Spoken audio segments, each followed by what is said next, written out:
Hi everyone, Shawn Waldman with Secure Cyber Defense. It's Tuesday, February 15th, 2022, and I wanted to just talk to you today. This has nothing to do with whether you're a customer of ours. This is general cybersecurity information about protecting yourself against Russia, Ukraine, and I wanted to talk about some of the information that we're getting, how we gather it, and what we do with it.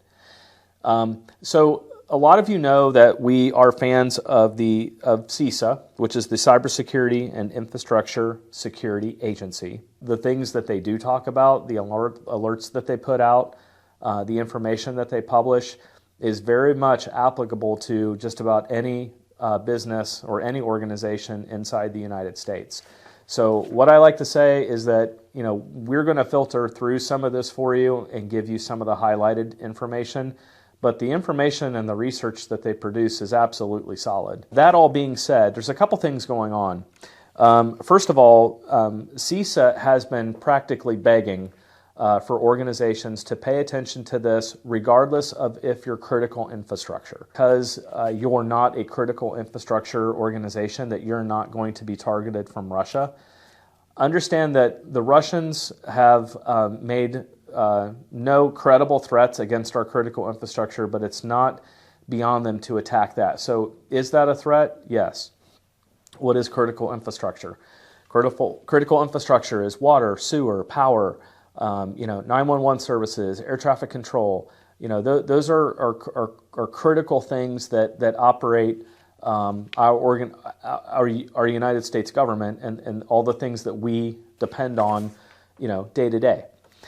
So a couple different things. One is CISA is launching this Shields Up campaign. It's actually on right behind me here. Well, there you can kind of see it. So if you go to CISA and you go to Shields Up, what they're basically saying is be prepared. This is one of those situations where we need to run through some things to make sure that you've got things all taken care of, and I'm going to run through just some of that information to just elaborate on it. Reduce the likelihood of a damaging cyber intrusion. What are some of the things that you can do now to protect yourself?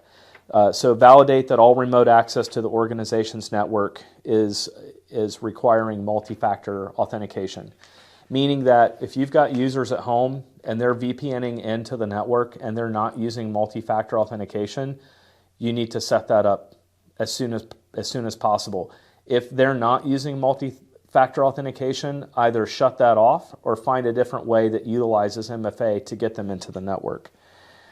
Ensure that your software is up to date. This is always something that we preach, to make sure that Windows updates have been performed on your systems. We just got past Patch Tuesday, and we've heard of no negative information about patches that are causing issues, at least that hit the mainstream that we're aware of. So make sure that your systems are patched. Make sure you're doing the Windows updates. Make sure you're doing Chrome and Firefox and whatever browsers that your company uses to access the internet. Make sure that you're doing what we call third-party patching. Third-party software that's not mainstream Microsoft. Chrome and Firefox would be considered third-party software. Confirm that the organization's IT personnel have disabled all ports and protocols. I'll tell you, I'm going to preach a little bit during this video, because this is something that we encounter on almost a daily basis when we're consulting with companies. Just flat sense, that false sense of security, that my firewall is fine. It was installed by a vendor. It's been set up correctly, but the reality is that nobody's touched it, or the people that are touching it don't necessarily know how to properly take care of it. And all I'll say is, guys, the world that we're in now and the threats that we get from cyber are nothing compared to where they were 5-10 years ago. I could do a whole separate video alone on just all the false feelings that people have about that I have a firewall and it's set up. The majority of these firewalls that we find are not set up correctly, and they are not in any way ready to take on this type of threat. So, having all ports and protocols that aren't essential, it is basically saying, things like don't have remote desktop exposed. we still see today that companies have RDP exposed remote desktop protocol directly to the internet. And you can't do that. You have to put that behind a VPN through multi-factor authentication. All of the things that I'm going through here are what is considered just general hygiene. So if the organization is using cloud services, ensure that the IT personnel have reviewed and implemented strong controls outlined in CIS Guidance. And there's a link. CISA provides, between CIS's guidance that they provide in here on their site, on the Shields Up site, what they have listed, and the Center for Internet Security, not CISA, but CIS, with their benchmarks and the CIS controls, the top 18 controls.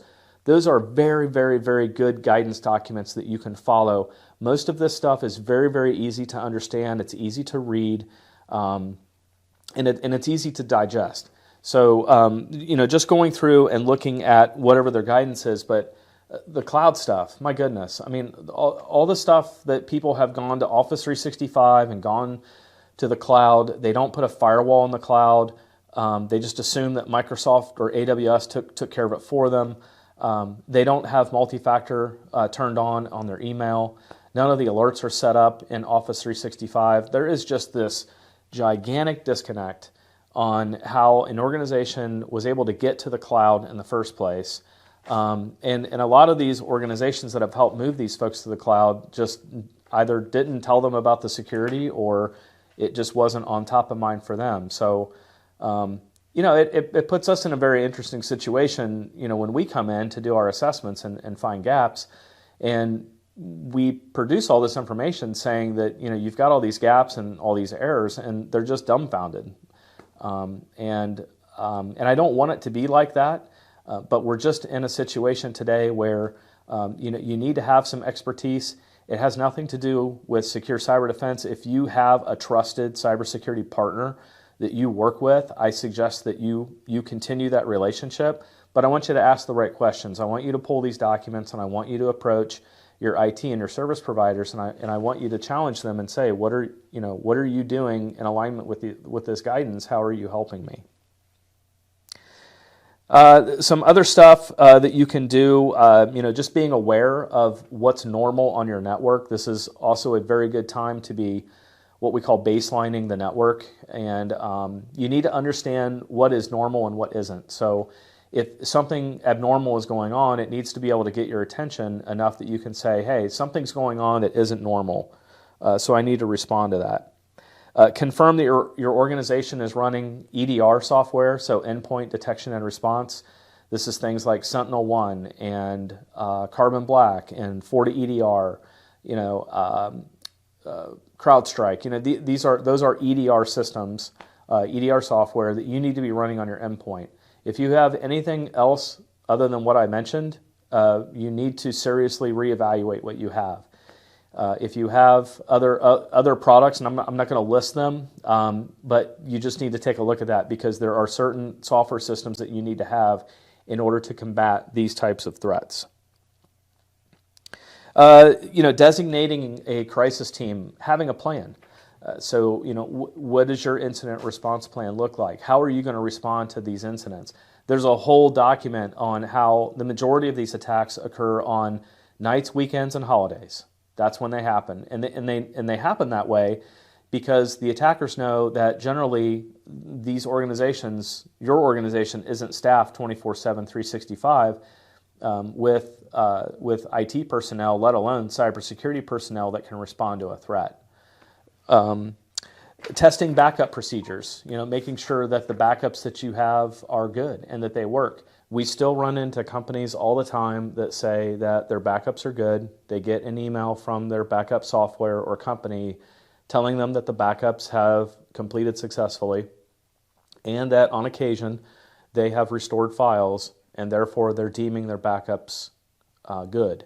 And what ends up happening is when they go to actually do a full restore, things don't work out the way they want, and their backups, while they were able to restore individual files, they weren't able to actually restore an entire server or restore an entire network if it's been overtaken with ransomware. And then, just making sure that if your organization does business with Russia or Ukraine, or maybe there's some other Eastern European vendors or things that you do that are outside the United States, that you're inventorying who those vendors are and what that system communication looks like. Again, going up into the area of knowing what normal looks like on your network is extremely important. So the other thing you can do from a standpoint of patching, something that we've preached here quite a bit, is just making sure that you have vulnerability scans that are installed, or vulnerability scanners that are installed, that are able to oversee your patching, meaning that running a vulnerability scan to make sure that your patches are good and confirming that, and then helping you prioritize what patches you should be going forward with first is the known exploited vulnerabilities catalog that's been identified by CISA. So again, another CISA product that is specifically designed to help you prioritize and get remediated faster, because a lot of times those vulnerability scans can come back and be very intimidating.